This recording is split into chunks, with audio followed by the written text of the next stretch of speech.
so excited that via Skype today we have with us Soo Cho. And you have seen Soo on some of the different videos that we play, and she's been a guest before on this show. She is an amazing woman who travels the globe providing supervision and support for families around the world, helping their children to access ABA tools and skills. She's just, Soo, well, let's welcome her to the show, and then we'll talk about how many miles she's logged over the years. There she is. Hey, Soo, how you doing? Hi, Shannon. I'm great. How are you? I'm thrilled that you're here, and I see that you're wearing, is that pink? No, it's actually orange and pink today. Okay. Orange. All right. Well, you're always very bright. You've got bright colors on, and I always appreciate that. But Soo, how many miles would you say that you've logged over the years in the quest to provide autism information and treatment around the world? Do you know what a total? I know for certain with one airline with one airline this year I'll hit 3 million. Wow. Okay, and that's just one airline. So that was just with one airline that I really keep track with. So and yeah. How long have you been working in the field of autism? I've been working in the field of autism for almost 20 years. Wow. And you don't look old enough to be able to say that. So you were like 8 years old when you started working in the field of autism. But I've been with CARD since 1996. Okay. That's pretty amazing. It's officially a CARD employee, but prior to that, I was a workshop therapist. Wonderful. So I worked privately with a family. Wonderful. Well, I specifically asked you to join us today. We're talking about language, and I wanted to start talking about functional communication skills, why it's so important, and how we teach functional communication skills, and how and where we begin, and that sometimes there's a decision to not work on vocal speech, but to work on other things, and how we determine that. So help me out here. How do we start, and how do we know when to go down a path of looking at iconic communication or something else? I think that actually when I first started doing this, we looked at using iconic communication much later on. Mm-hmm. But nowadays we're looking at if your child does not have a consistent ability to imitate vocal speech or have any vocal speech on their own, mm-hmm. we're oftentimes going to something right from the beginning. And the reason for that is that the research actually shows that by using something like an iconic system with pictures or words or symbols, that it will help your child develop speech faster. Yeah, I think it's an emotional thing for parents, but it's so good to hear you say that the research supports that it actually will help. Yes, absolutely. I mean, I know that for myself, especially when I was a beginning supervisor, mm-hmm. I was reluctant to use it, just like you're saying, in that you feel as though if you're using something in place of the vocal speech, that you're not targeting vocal speech. Yeah. But it's actually quite the contrary. The whole thing about teaching functional communication is that when the child realizes that they can use another method for communicating other than problem behaviors, yeah. and they can do it quickly and easily, then they will go to the new way of doing it. Yeah. And so if you can have that success from the very, very beginning, then you are really helping the child comprehend what functional, appropriate communication is. Yeah.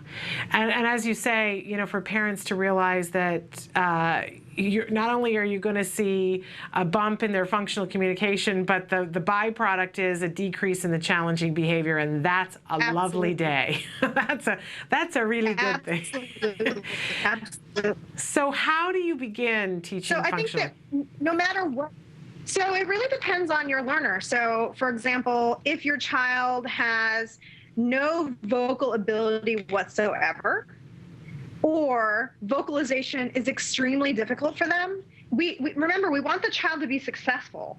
So if that is the case, then from the beginning, I would go with something like maybe it's pointing, or maybe it's leading, because for some children, they may not even start with that in the repertoire. Yeah. Again, looking at how to make them as successful as possible from the beginning. Yeah. So how do you teach pointing, Soo? How do you actually teach pointing? We do it by physically doing it hand over hand to start. So it might just be in the beginning that I just want them to gesture in that direction. But then what I might do in one of their motor lessons is work on pointing specifically. So sometimes what I'll do is I'll use something like the top of a water bottle. And so then I would have maybe a sticker on the inside of the top of the lid so that the child can isolate their finger and stick it into the top of the water bottle or the lid. And so again, too, that small bottle or the opening, you could also use like the spool from a tape dispenser because you're looking for something that's going to have digit isolation so that they can isolate and put one finger inside. Okay. So that's something as simple as how you could start. And for some kids, you may not even need to do that. You might just need to demonstrate it to them. So I might just show them and point, and then they'd copy me pointing. And of course, we would reinforce that then. Absolutely. And again, the biggest thing is remembering that because we want the child to be successful, the effort shouldn't be so difficult that it's extremely difficult for them to attain. Because if it is that it's harder for them to do the new behavior that we want, then they'll go back to the old behavior instead. That's a really good point. So the new behavior has to be easier for them than the old behavior was. Yes, absolutely. Wow. But let's say we have a child that they can imitate speech. So I'm actually going to use my nephew as an example. And he's neurotypical, but for him, before he learned how to speak, whenever he wanted to do things by himself, he would shout, throw himself on the floor. Okay, so this is something that typical parents have to deal with as well. And so I told my brother, I said, the reason why he's screaming is that he can't tell you that he wants to do it by himself. And so then my brother said, oh, okay. And I'll use his name. My nephew's name is Steven. And he said, Steven, say by myself. Well, Steven is still screaming because he didn't have the ability to say all those words. Right. And so what we had to do for him was I said, just tell him to say self. That's it. Right. If he says self, then we let him do it by himself. And so he was about to scream, and I looked at him and I said, say self. And he goes, self. And I go, okay, you can do it by yourself. And he was so excited. He was so empowered in the fact that he didn't have to say this entire phrase, which was difficult for him. All he had to do was say self. And he didn't have to throw himself on the floor, which, by the way, takes a lot of energy. Oh, absolutely. Absolutely. And so when he realized that all he had to do was say self, then he just started running around, and anytime he wanted to do something by himself, he'd say self, self, self, self. But then when he was starting to do that, then we realized, okay, we can make it more difficult now and say myself. And then he started saying myself. And then eventually we were saying, say by myself. And then he was saying by myself. And he had a way of building what he was able to communicate from in segments rather than starting from a difficult phrase. Yeah. And what a great example for a child who's neurotypical, but then when we're dealing with a child on the spectrum, sometimes it isn't that much more complicated, but if the child is really having trouble accessing vocalization and it's a big struggle for them, that's when we would go back to the pointing or using an iconic communication system, right? Yes, exactly. So the other thing too, though, is that a lot of times I'll speak to parents and I'll ask them, does your child imitate vocal speech? Okay. And they'll say yes. But the next question is how consistently is your child imitating that speech? Because if your child is not doing it 80% of the time, 75% of the time, then your child's going to get really frustrated because oftentimes it's not that they don't want to do it. It's just that they don't yet have the control or the ability to consistently respond when asked to do something or when necessary. Okay. And so that, again, that's when we would go to something else, whether it's pointing or iconic communication system. But that's outside of our experience as parents. We don't know how to teach that. So give us a quick on how do we teach that? Okay. I don't have the myself one, but let's say I have an apple here. Okay? And then I also have an icon of an apple. Okay. Okay? Yep. And so what I might do for a child that is just learning to communicate from the start is that when I see that they want the apple, and maybe I know that they want it because they're reaching for it, then rather than just having them reach for it, what I'm going to do instead is I will prompt them to take this picture of the apple and then hand it to me and put it in my hand. Okay. Yeah. And the reason why this is important to put into someone else's hand is that then it's requiring the child to engage with another human being. Yeah. Okay. And so if it is that, let's say I have the apple on the book, but they were just pointing to the book, the difficulty is that, let's say the book is in the kitchen, but I'm in the living room. And so the child is in the kitchen pointing to the book, but I'm not there to receive that information that they've attempted to communicate. Right. Which is why we really want to foster an exchange with another individual. Okay, great. So that they realize that they have to communicate it to another person. Wonderful. And that would not have occurred to me, but a really important thing.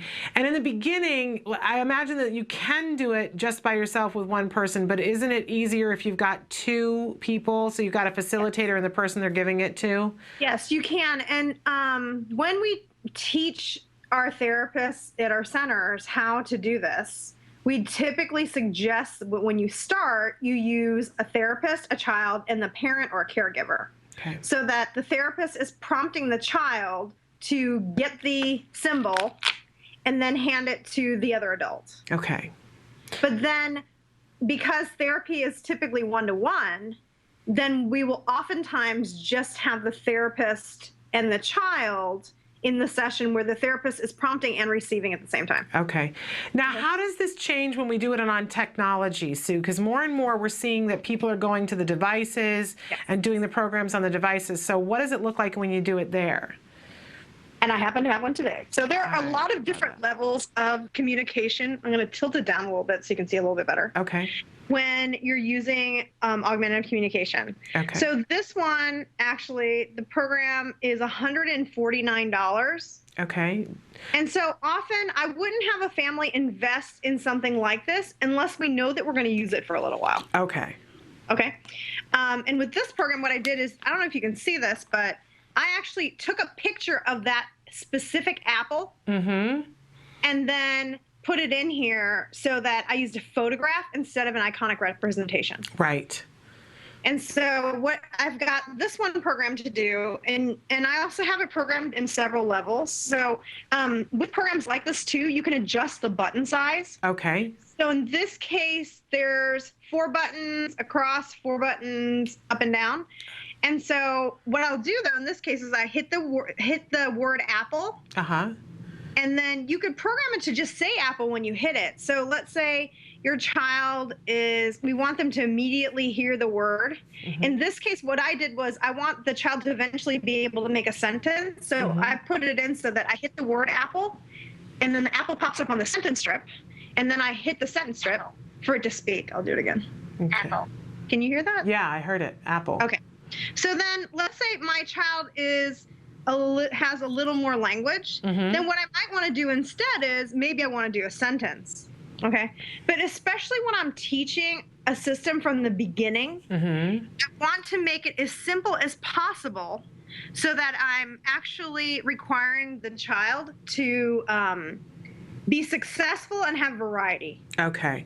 I probably would not go to a full sentence until after they've gotten quite a few items, or maybe they've just shown that they can rapidly learn different objects or actions to request for. So, but let's say I'm doing sentences, then I did this where I have an I want symbol, and then I have apple, and it puts it all up in the sentence, and so it would say, I want apple. Nice. So then I make a sentence. Wonderful. Okay. But there are lots of different ways that you can, program these systems. This is just one. I have another one on here too, which is a much simpler form. And so in this case, I think when I bought this was 99 cents. Okay. And it says, I want. And then I can actually select an image in here. So let's see. I'm going to go to snacks. Oh, apple's my first one. So this one would be, I want apple. Okay. Now, before we were having the child put it in your hand. Now the program is speaking for them, but are there rules about that they have to bring this device to you and touch it in front of you so that you can hear it? That would be preferable. So I have to say, though, that that is something, too, that I often consider before going to something augmentative or like technology-wise. I find that if your child does not understand that they have to communicate with another person, that I would often go to some paper method first, because one, is really inexpensive, and also it requires the child to actually give it to somebody. Okay, so you're making that contact. Didn't have that comprehension, and usually it's for kids that never hand lead, never point, never try to get your attention. Those are the kids that would probably start off with something where they actually had to give it to somebody. Okay. A really and then it would branch off into the technology. But there's something, though, I mean, I'm so grateful that the tablets and the iPads and things came out, and because it's, even though it is costly, it's still significantly less expensive than the more advanced technology forms specifically for communication, like Springboard, Dynavox, those types of things. And they were heavy and cumbersome too. Yes, they are heavy. It's pretty amazing what you can do with them as far as communicating, but they're very expensive and also big. Yes, very big and cumbersome. And I just don't think they're as reinforcing for the child as the iPads are. There's so many things, or the other technologies. Okay, so really interesting. And again, we have to drive home the point that you would, at some point, begin transitioning a lot of our kids back into voice after you've gotten this. Absolutely, yes. In fact, not many of the times, always, once they've gotten the hang of the actual physical aspect of it and discriminating between pictures and things, then we will require vocalization from them. Okay. Because at the same time, what we're doing, though, is separately, we're working on vocal imitation. Right. And so apart from this concept of asking for what I want using a picture or a word or using a device, separately, I'm working on having the child imitate what I asked them to say. And then hopefully, and oftentimes, once the child has developed the communication part, as far as doing the behavior of giving me the icon or pushing the button, etc., their imitation skills have improved. Yeah.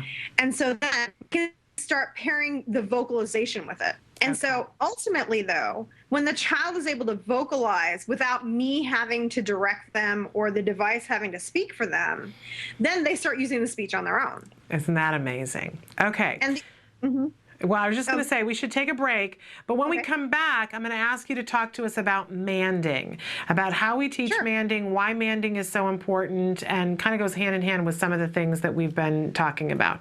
So let's take a break, and we'll be back in just a minute with more with Soo Cho. Welcome back to Autism Live. I'm Shannon Penrod. We're webcasting to you live from the Center for Autism and Related Disorders headquarters, and our special guest right now is the wonderful Soo Cho.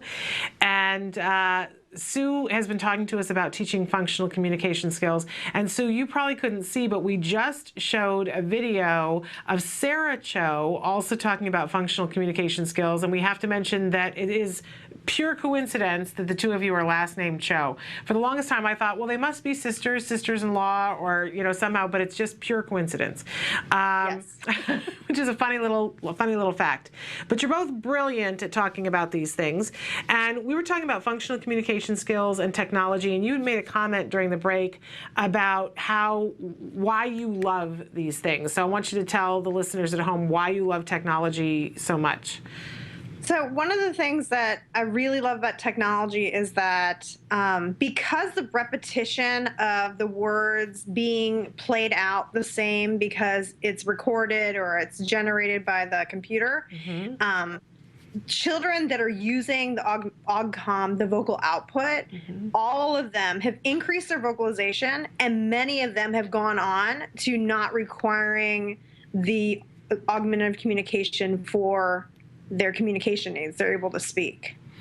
Which is a wonderful thing. And you were bringing up the point that because it's the same every time, that the leaps are sometimes greater. So I think that that's a really important thing for people to know. As parents, we tend to be so resistant, because it seems like, oh, I don't want to go down that path because that'll be permanent. And I just love the fact that that is not what it means. And I'll give you an example of a kid that we started with this. We started this particular program that I showed you. He is echolalic, so he will imitate anything you ask him to say. But he's been with us for a year. But his issue was that he couldn't spontaneously generate new requests on his own very quickly. So he would work on a new request for 3 months before acquiring it on his own. Wow. And so what we did with him was we got a program on his iPad, and we programmed the vocabulary that we wanted him to start using on his own.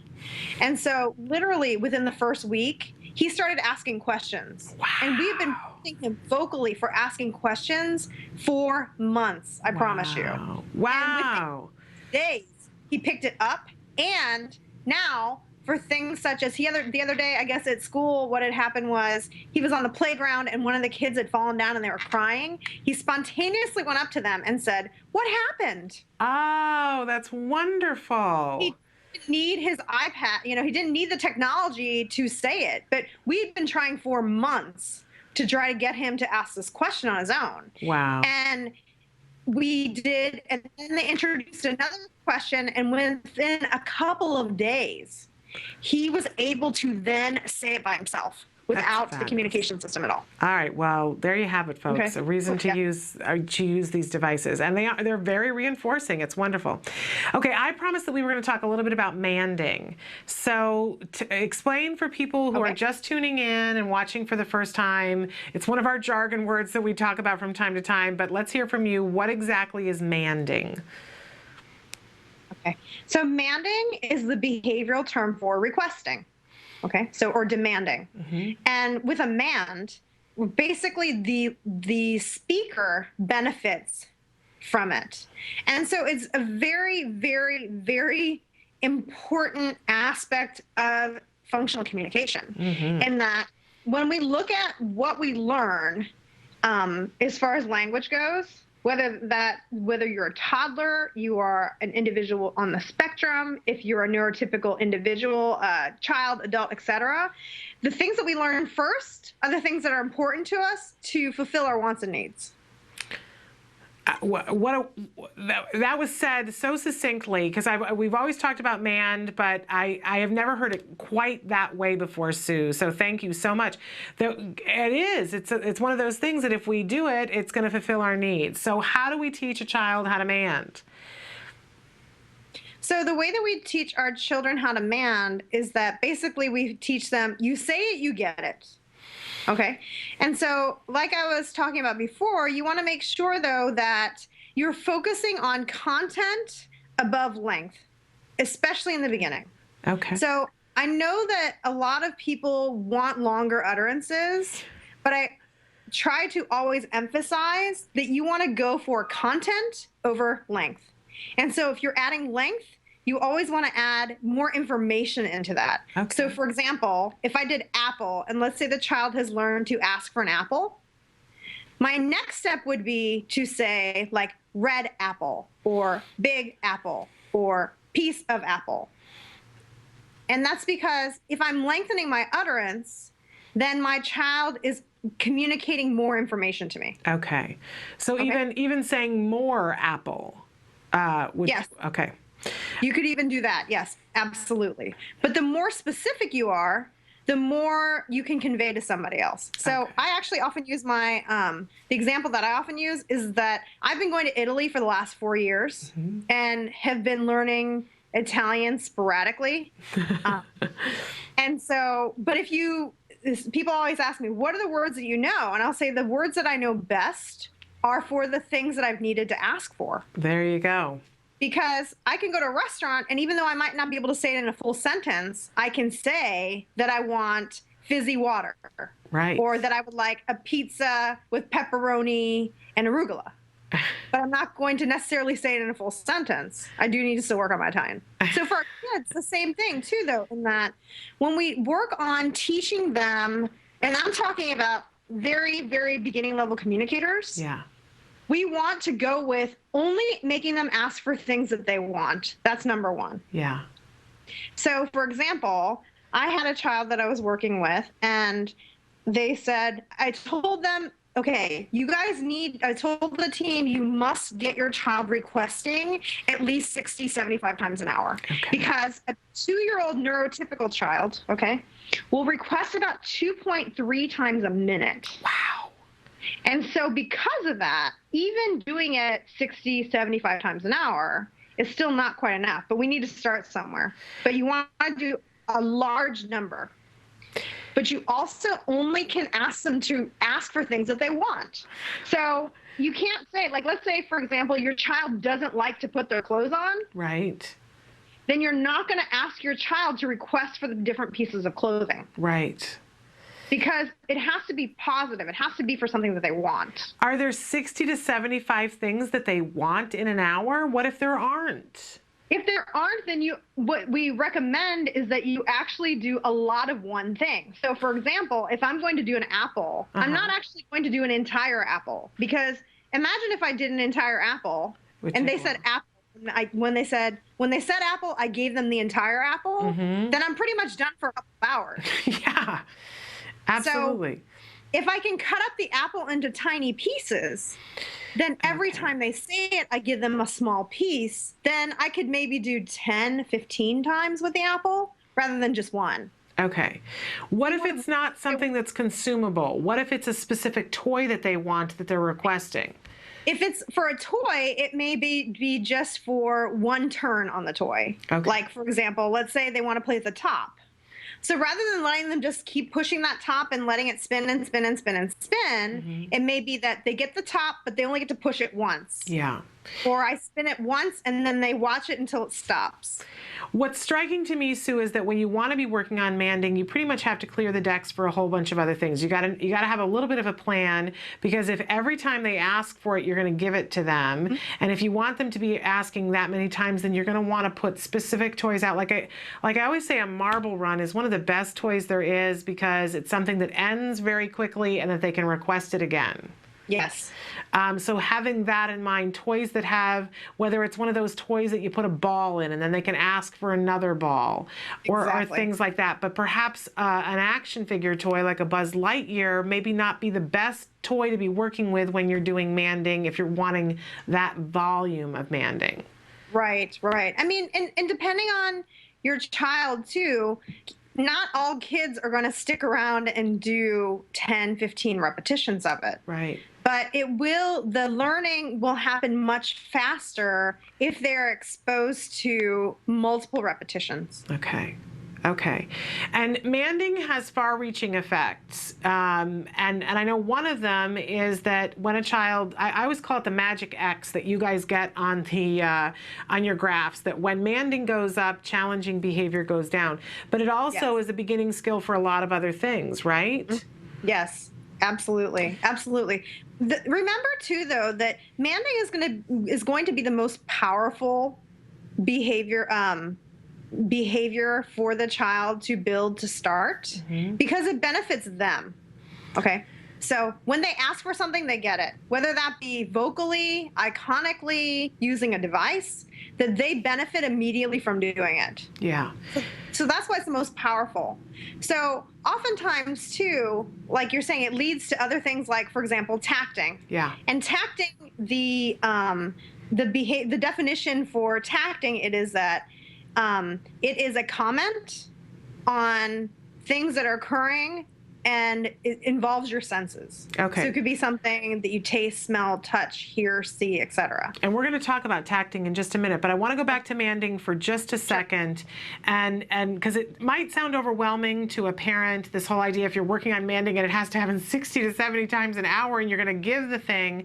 But I want to bring up the point that while that might be exhausting, it's a lot less exhausting than dealing with tantrums.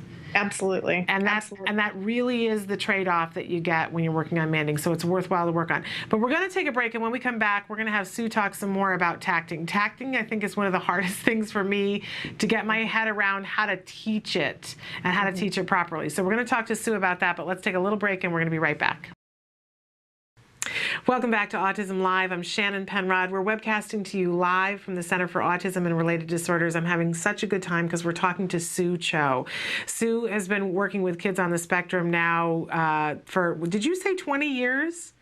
Mm-hmm. That's amazing. Yes. And she's a great resource. Of course, if you've been watching the interview, you see exactly why I beg her to come on from time to time. We've been talking about teaching functional communication skills, whether it's with an assisted device, whether we're using an iconic communication system.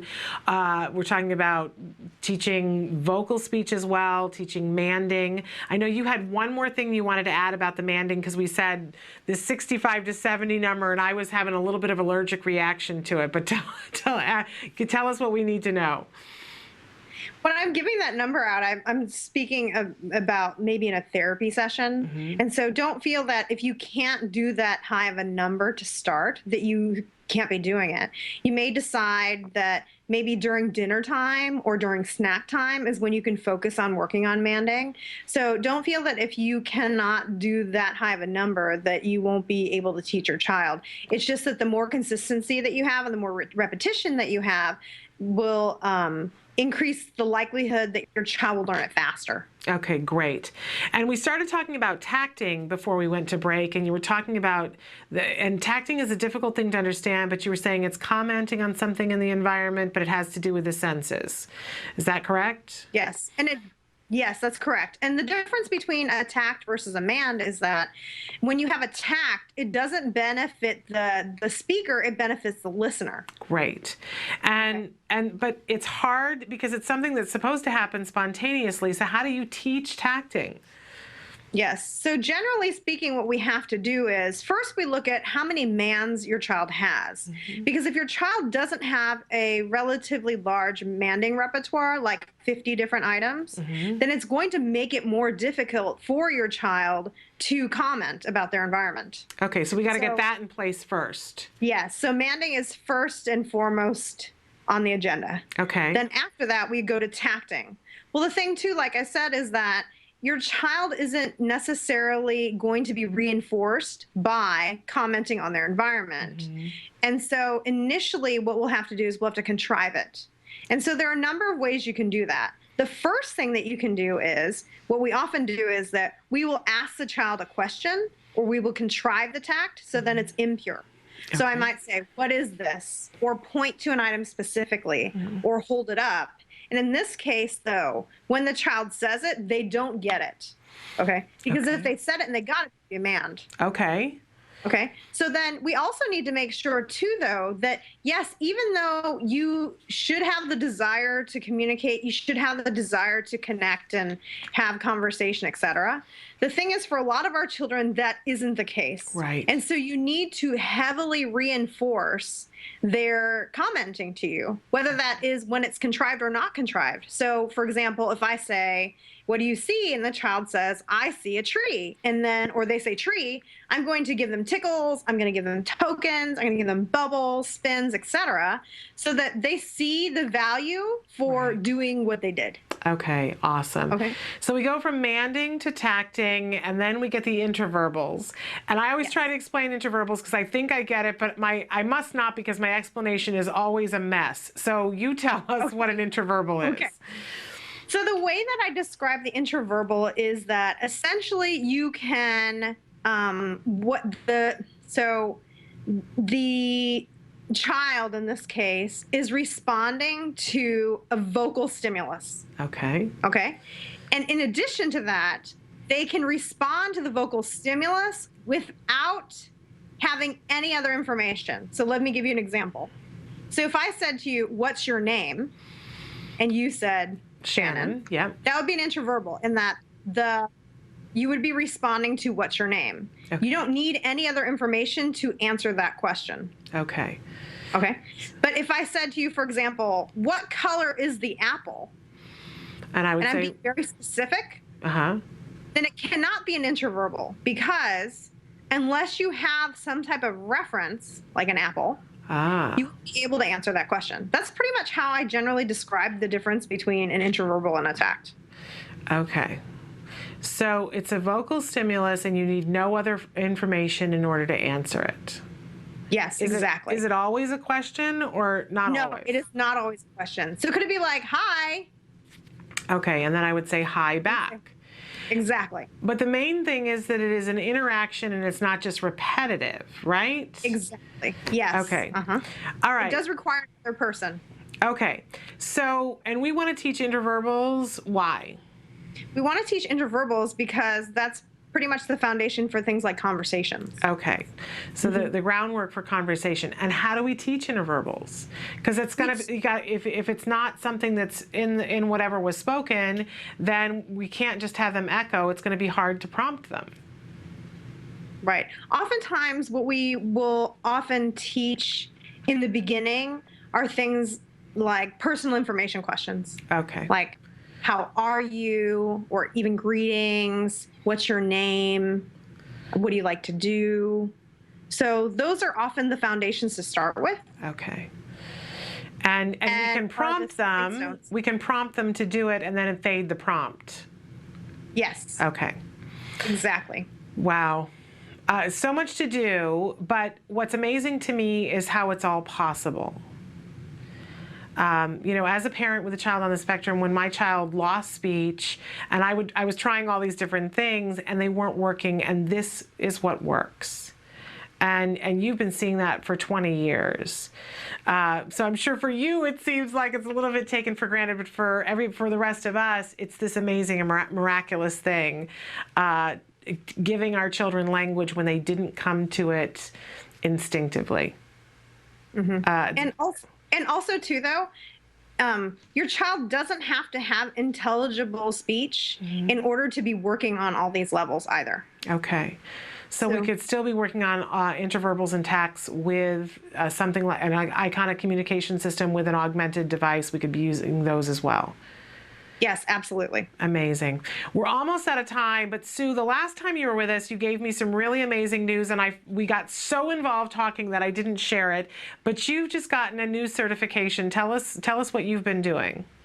I am now a certified yoga instructor.